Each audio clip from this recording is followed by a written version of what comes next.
Good morning. आइए अब हम लोग देखते हैं, यहाँ कहता है कि defined radical axis and obtain the equation of radical axis of two given circle. यहाँ दो सर्किल हमको दिया है और कहता है सबसे पहले कि रेडिकल एक्सिस को डिफाइंड कीजिए कि रेडिकल एक्सिस क्या है और इसका इक्वेशन प्राप्त कीजिए। तो सबसे पहले हम लोग यहाँ पर डिफाइन करते हैं रेडिकल एक्सिस को।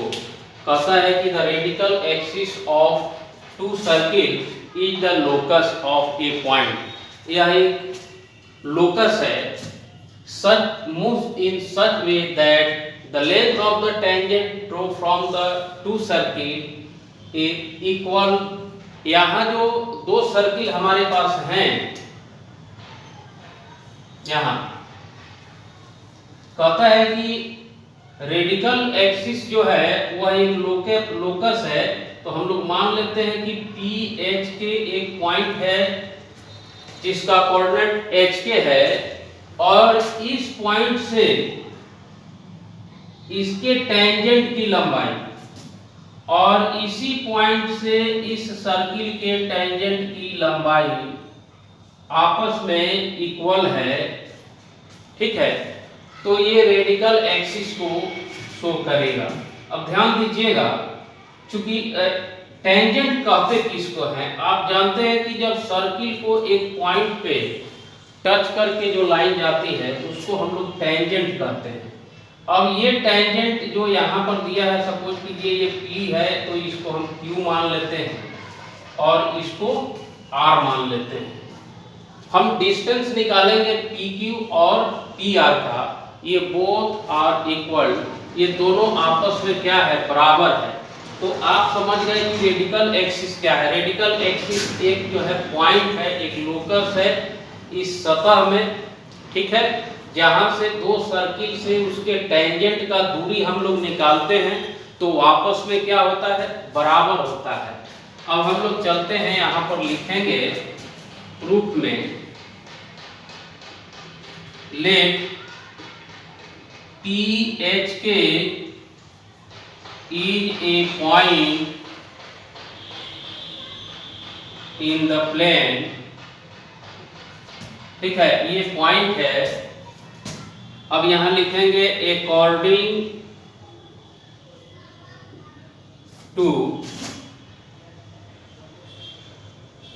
Definition of radical axis, according to definition of radical axis ये हो जाएगा PQ is equal to PR। ये PQ जो है PR के बराबर होगा। ठीक है, इस इक्वेशन को हम लोग यहाँ स्क्वायर कर देते हैं, स्क्वायरिंग बोथ साइड। अब इसको हम लोग स्क्वायरिंग कर देंगे बोथ साइड, तो ये हो जाएगा PQ का square is equal to PR का स्क्वायर। चलिए, यदि हम इस सर्किल का equation x square plus y square plus 2G1x plus 2F1y plus C1 equal to 0 मानते हैं और इस सर्किल का equation x square plus y square plus 2G2x plus 2F2y plus C2 equal to 0 मानते हैं। ठीक है, तो अब हम लोग डिस्टेंस निकालते हैं PQ और PR का। ये क्या होगा, तो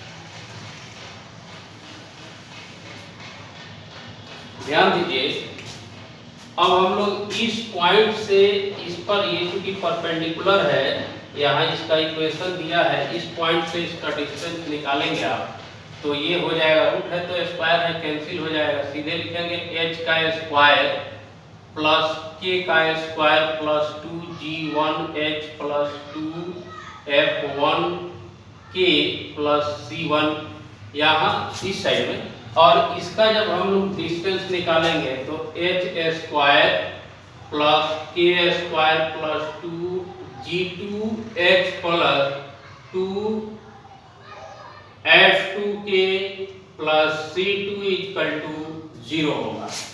ध्यान दीजिए ये यहाँ पर कैंसिल हो जाएगा। अब 2g1h इसको इधर ले लेते हैं, 2g2h 2f1k 2f2k plus c1 minus c2 equal to 0। 2 common कर दे, h कॉमन कर दे तो g1 माइनस क्या हो जाएगा g2, यहाँ से 2k कॉमन कर दे तो f1 minus f2 plus c1 minus c2 equal to 0 हो जाएगा।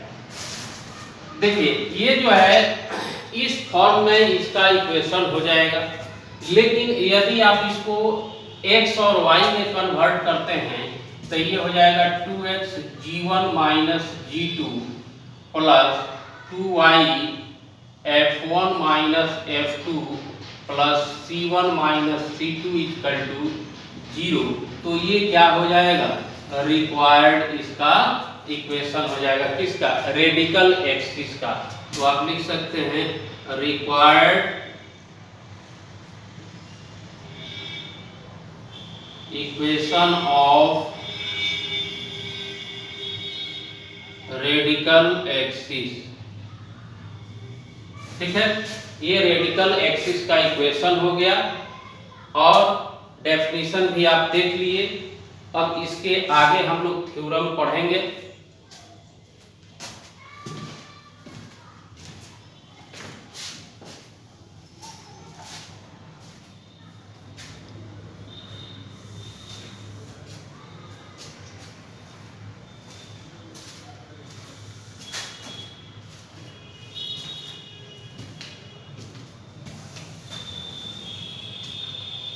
तो आइए अब हम लोग देखते हैं, पता है कि show that the radical axis of two circles is perpendicular of line of centre.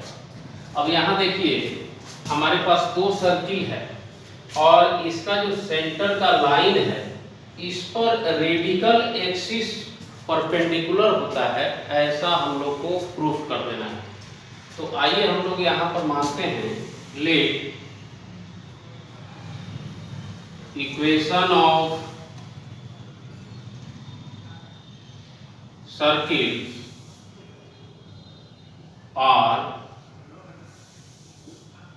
x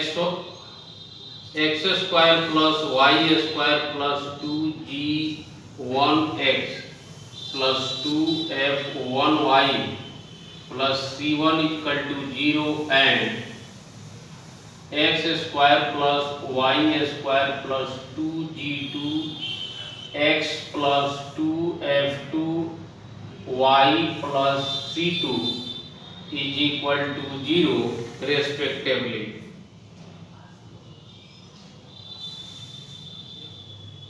ठीक है, अब आप लोग जानते हैं कि फर्स्ट जो सर्किल होगा उसका सेंटर कोऑर्डिनेट क्या होगा। इस इक्वेशन के लिए आपको बताया गया कि इसका सेंटर कोऑर्डिनेट -g1 और -f1 होगा, और o डैश जो सर्किल है सेंटर है इसका सेंटर हो जाएगा g2 -f2, है ना। तो इसको आप लिख सकते हैं यहाँ पर -g1 -f1, और इसका लिख सकते हैं सेंटर कोऑर्डिनेट -g2 -f2। तो चलिए अब हम लोग क्या करते हैं कि o डैश का स्लोप निकाल देते हैं। तो यहां लिखते हैं स्लोप ऑफ o डैश, यह क्या हो जाएगा, रूट अंडर -g1, और ये देखिए माइनस है तो प्लस हो जाएगा g2 का square plus -f1 plus f2 का स्क्वायर। ठीक है, ये सॉरी स्लोप हम लोग जो है यहाँ मिस्टेक कर गए, स्लोप निकालेंगे हम लोग तो difference of y coordinate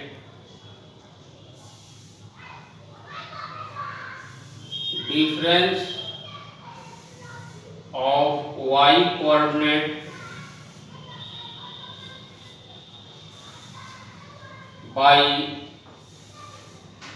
difference of x coordinate. तो इसको हम लोग क्या लिखेंगे,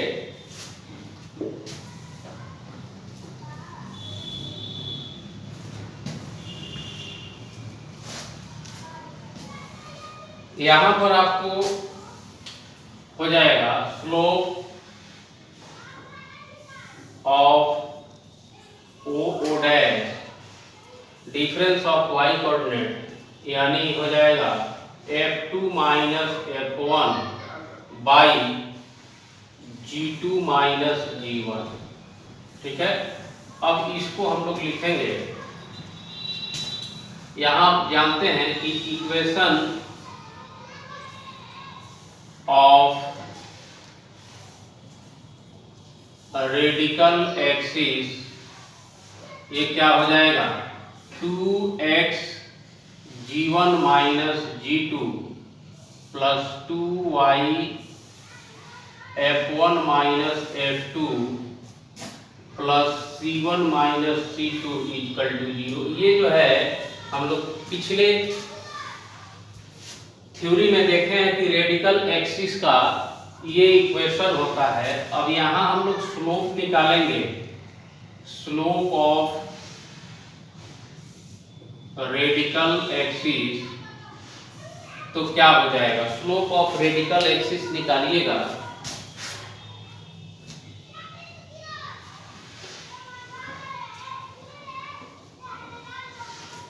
स्लोप ऑफ रेडिकल एक्सिस निकालिएगा तो ये फॉर्मूला होता है माइनस डी बाई ए। तो माइनस डी का मतलब यहां पर हो जाएगा आपको क्या, x का कोऑर्डिनेट बाई y का कोऑर्डिनेट। तो यहां हो जाएगा आपको 2g1 माइनस g2 बाई मतलब x कोऑर्डिनेट बाई ये हो जाएगा 2f1 माइनस f2।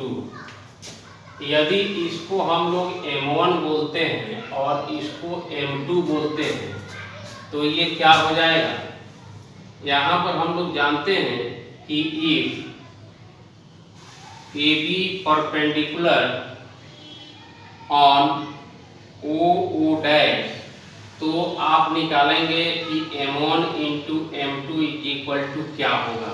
तो m1 का मान है f2 minus f1 by g2 minus g1 into ये क्या हो जाएगा माइनस, आप 2 इसको कैंसिल कर सकते हैं, minus g1 minus g2 by f1 minus f2। अब देखिए इसमें अगर हम लोग कॉमन कर देते हैं माइनस, इसमें भी माइनस कॉमन कर देते हैं तो ये ट्रांसफर होके माइनस माइनस प्लस हो जाएगा और ये वाला माइनस हम यहाँ लिख देते हैं g1 minus g2 by f1 minus f2। तो इससे ये कैंसिल और इससे ये कैंसिल हो जाएगा तो क्या हो जाएगा -1। तो आप कह सकते हैं कि जब m1 इंटू m2 होता है -1 तो ये परपेंडिकुलर होता है। तो ये हो जाएगा ठीक है। तो ये हो गया थ्योरी। अब हम लोग